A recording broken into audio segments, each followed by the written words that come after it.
Eu sou policial penal. E se você, assim como eu, também sonha em vestir essa farda, fica nesse vídeo até o final.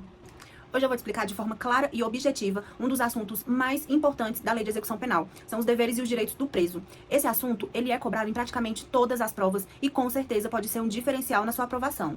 Então, pessoal, vamos iniciar aqui vendo o que a lei traz pra gente, né? Então, aqui, ó, no artigo 38 da Lei de Execução Penal, fala o seguinte: cumpre ao condenado, além das obrigações legais inerentes ao seu estado, submeter-se às normas da execução penal.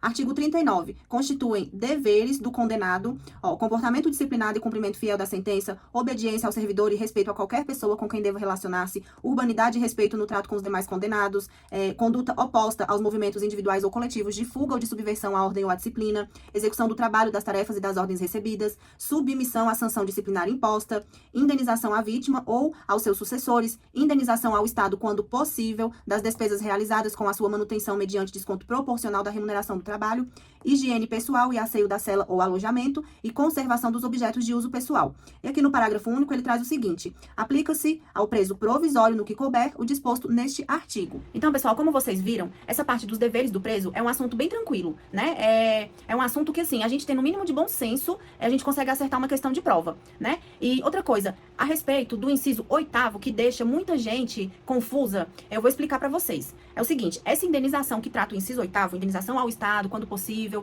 ela não é em dinheiro, tá, pessoal? Essa remuneração, essa indenização, ela é feita, na verdade, ela é descontada proporcionalmente do trabalho prisional, que é um trabalho que o preso, ele exerce dentro do sistema, né? É uma atividade remunerada no caso. E aí, essa indenização, ela é descontada proporcionalmente desse trabalho prisional, tá? E, gente, mesmo esse assunto sendo bem tranquilo, eu vou facilitar ainda mais pra vocês. Então, me acompanha aqui na tela. Então, pessoal, aqui nós vamos seguir o seguinte raciocínio. Quando a questão trouxer algo referente ao comportamento adequado, comportamento adequado, é um dever, tá? Aí o comportamento adequado, ele engloba o quê? A obediência. Nossa, ficou horrível. Vou colocar aqui de novo. A obediência. Também o respeito. A disciplina. E também, quando o preso, ele atende, na verdade, né, as ordens que foram recebidas e os trabalhos, né? Então, aqui, ó, trabalho e ordens recebidas. Então, vocês estão vendo que tudo isso aqui, ó, diz respeito ao bom comportamento, né? O próximo aqui, quando falar a respeito da higiene, sendo ela pessoal, né? Vamos colocar aqui, ó, sendo ela pessoal ou da própria cela, né? Outra coisa também que a gente vai ligar com o comportamento adequado é a conservação dos objetos, dos objetos pessoais. Tá vendo, ó? Vocês estão vendo que assim fica bem mais tranquilo? Porque às vezes, lá na hora da prova, a gente esquece uma coisa ou outra, mas aqui fica bem tranquilo de você lembrar, ó. Tudo que fala sobre obediência, respeito, disciplina, trabalho e ordens recebidas, comportamento adequado, tudo isso aqui, dever. Quando fala higiene, sendo pessoal ou da cela, conservação dos objetos pessoais, dever. Então, pessoal, não tem erro, tá? Agora nós vamos falar a respeito dos direitos do preso. E essa parte dos direitos do preso, ela é um pouquinho mais extensa, tem algumas observações, tá? Mas continua sendo super tranquilo de estudar. Então, me acompanha aqui na tela pra gente ver o que a lei nos traz a respeito dos direitos do preso. Aqui o artigo 40, ele traz pra gente o seguinte: impõe-se a todas as autoridades o respeito à integridade física e moral dos condenados e dos presos provisórios. Artigo 41. Constituem direitos do preso alimentação suficiente e vestuário, atribuição de trabalho e sua remuneração, previdência social, constituição de pecúlio, proporcionalidade na distribuição de tempo para trabalho, descanso e a recreação, exercício das atividades profissionais, intelectuais, artísticas e desportivas anteriores, desde que compatíveis com a execução da pena, assistência material, saúde, jurídica, educacional, social e religiosa. Esse assunto aqui ele é bem importante, tá, pessoal? Eu vou trazer para vocês em outra aula, posteriormente. Proteção contra qualquer forma de sensacionalismo, não pode expor o preso em jornal, programa de televisão, internet, não pode, tá? Entrevista pessoal e reservada com o advogado, visita do cônjuge, da companheira, de parentes e amigos em dias determinados, chamamento nominal. Gente, não pode chamar o preso de preso, tá? Não pode chamar ele por número, nada disso. É pelo nome mesmo, tá?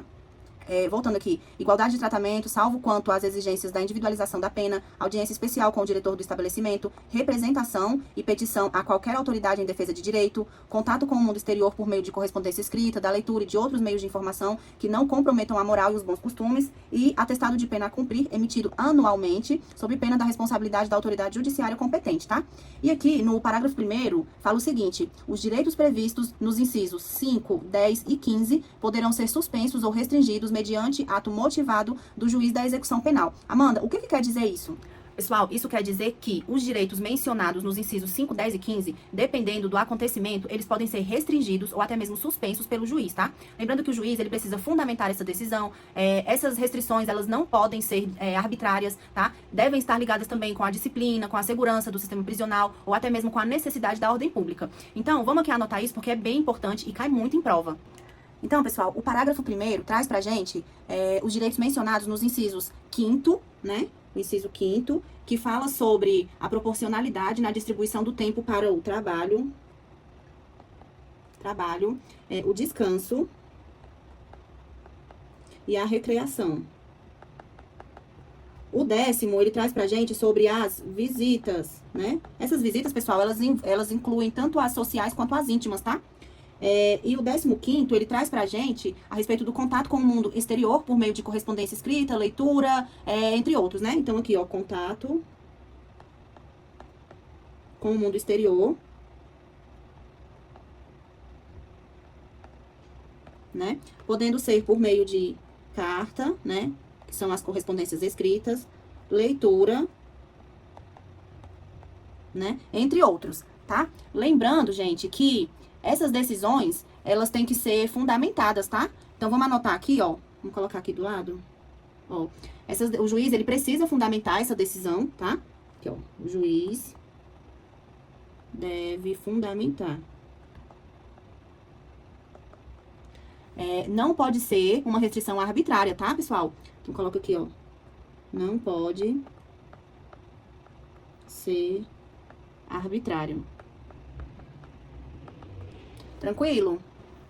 E temos aqui também, gente, o parágrafo 2º, tá? Que fala o seguinte: o preso condenado por crime contra a mulher por razões da condição do sexo feminino, nos termos do parágrafo 1º do artigo 121A do Código Penal, não poderá usufruir do direito previsto no inciso 10º em relação à visita íntima ou conjugal. Ó, mais uma atualização, tá? Isso quer dizer o seguinte: quer dizer que o preso condenado por crime contra a mulher, por razões da condição do sexo feminino, ele perde esse direito, tá, pessoal? Da visita tanto íntima quanto social. Mas isso vale somente para a vítima, tá? As visitas dos familiares, ele continua recebendo normalmente. Porém, o juiz pode suspender o direito de visita social e íntima dessa vítima da violência, tá?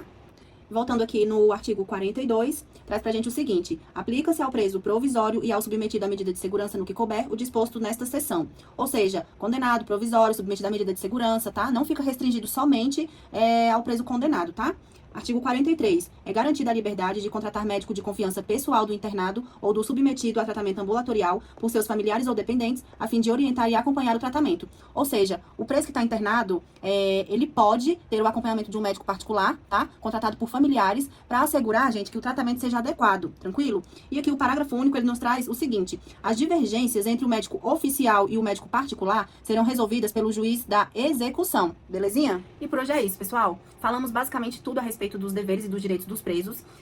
Eu espero de verdade que esse conteúdo tenha agregado bastante nos seus estudos, tá?